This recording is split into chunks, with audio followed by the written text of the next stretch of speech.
Updated 4 hours ago. Washington. Michael Flynn sent a text to a business partner as President Trump was delivering his inaugural address last January that a joint plan between Russia and Flynn's business allies to build nuclear power plants in the Middle East was good to go. That's the account a whistleblower told Rep. Elijah Cummings, the ranking Democrat on the House Committee on Oversight and Government Reform, which has been investigating Flynn's role in the project. Cummings described the account in a letter Wednesday to the panel's Republican chairman, Rep. Trey Gowdy of South Carolina. Here's the letter describing a whistleblower's account of Michael Flynn's conversation about Russia's sanctions. https://t.cobe Pearson, The New York Times at Night. Times, December 6, 2017. Cummings also said the whistleblower quoted a business associate of Flynn as saying the economic sanctions against Russia imposed by former President Obama would be ripped up as Flynn's first order of business as Trump's national security advisor. Michael Flynn told former business associates that the Trump admin would remove Russia sanctions upon taking power, per NYT. https://t.coonchc, Axios at Axios, December 6, 2017. The Maryland Democrat said he considered credible the allegations that Flynn sought to manipulate the course of international nuclear policy for the financial gain of his former business partners. Cummings said the whistleblower, whom he did not identify in the letter, fears retaliation, but would speak with Gowdy if he agrees to protect the whistleblower's identity. Cummings and committee Democrats have complained that Gowdy has stiff-armed the Flynn investigation since he took over the committee in June by consistently refusing to issue subpoenas to the White House and various administration officials, Flynn's consulting firm and his business colleagues related to the matter.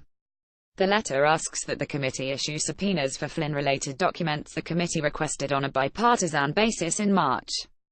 Michael Flynn's secret text messages show Trump colluded with Russia, experts say. https://t.cobos's m2repic.twitter.com's 2jtcm5, Newsweek at Newsweek, December 6, 2017. I believe the American people want Congress to hold President Trump and his administration accountable, Cummings wrote, and they are tired of Republicans in Congress putting their heads in the sand when faced with credible allegations of grave abuses.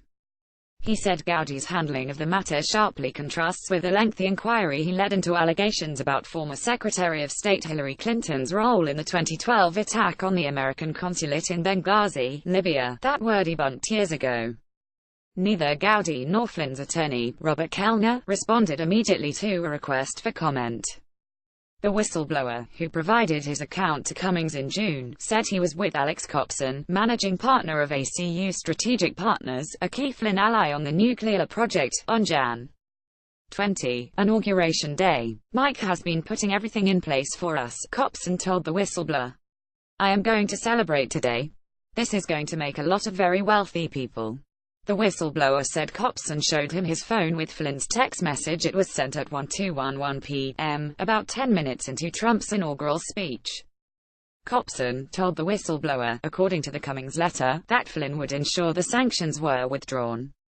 Copson, according to the whistleblower, said Obama's sanctions had expletive everything up in my nuclear deal with the sanctions. Copson could not be reached for comment. Flynn, a retired Army lieutenant general and former high-ranking intelligence officer, pleaded guilty last week to lying to the FBI about his discussions with the then Russian ambassador, Sergei Kislyak, about the sanctions the day after they were imposed. But in his interview with the FBI Jan. 24, according to the Justice Department documents, Flynn lied when he said he did not ask Kislyak to refrain from escalating the situation in response to sanctions that the United States had imposed against Russia. He also lied when he said he did not recall a follow-up conversation with the ambassador, who said that Russia had chosen to moderate its response to those sanctions as a result of Flynn's request. As part of his plea deal with special counsel Robert Mueller, who is investigating alleged collusion between Russia and the Trump campaign, Flynn agreed to be a cooperative witness in exchange for avoiding prosecution on other charges that might be related to his involvement with Russia during the campaign, the presidential transition and his brief stint as national security advisor.